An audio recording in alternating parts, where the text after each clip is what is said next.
इतिहास का डेफिनेशन क्या होता है? इतिहास मतलब जो बहुत बीत चुका है उसके बारे में जो बताया। इतिहास कहते हैं जो बीत चुका उसको इतिहास कहते हैं। रोशनी तुम क्या बताएगी इतिहास किसे कहते हैं? जल्दी बोलो।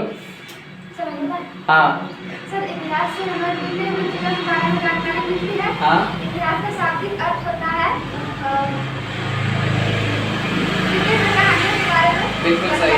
तुम लोग जानती है सबसे पहले हमको ये जानना है कि इतिहास जो है बहुत कोई बताता है कि इति मैंने इतिहास मैंने कहानी, ऐसा कुछ भी नहीं है।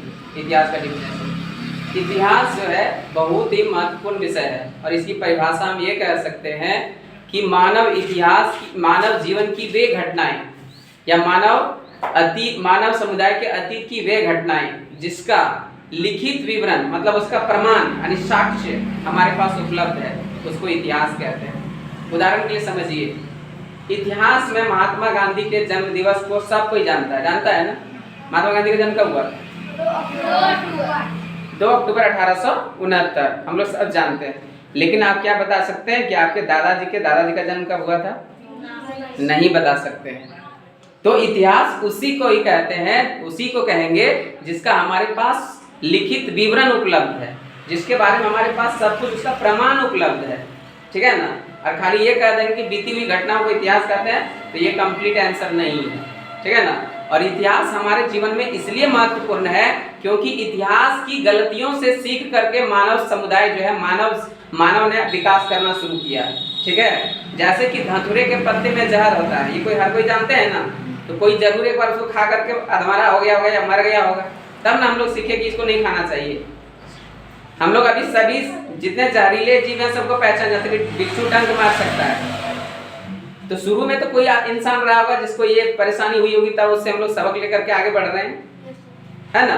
तो इतिहास हमें बताता है कि हमारे जो पूर्वज थे उन्होंने क्या गलती की और हम लोग उनसे उन गलतियों से क्या सीखे और हम लोग कैसे आगे बढ़ रहे हैं जीवन में।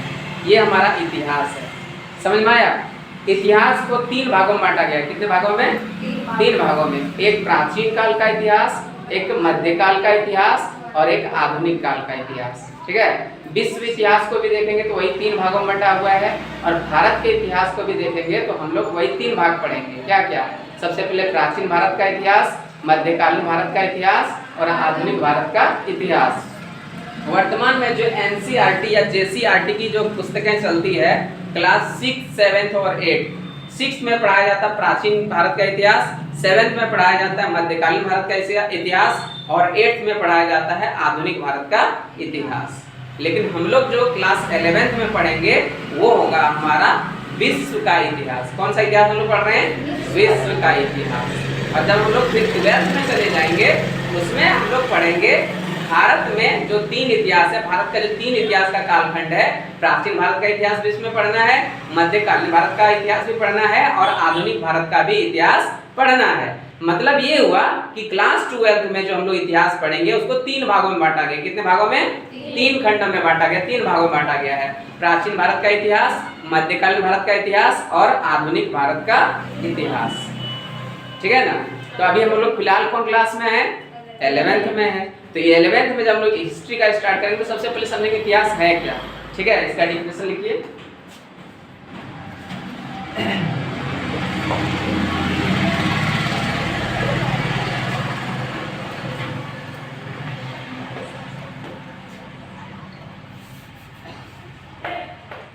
मानव समुदाय के अतीत की वे घटनाएं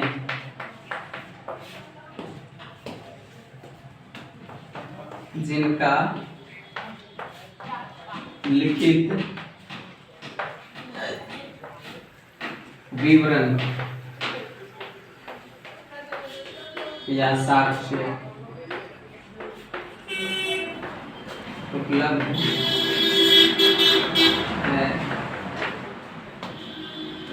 इतिहास कहलाता है। इतिहास कहलाता है। इतिहास को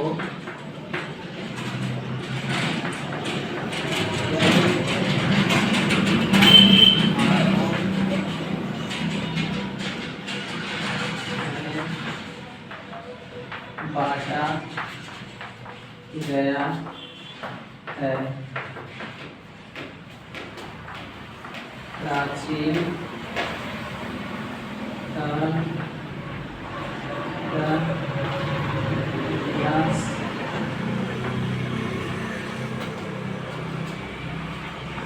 मध्य कालीन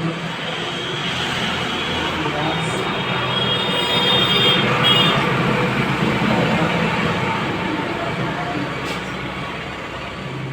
आधुनिक काल का इतिहास। सब लिख लीजिए फटाक से।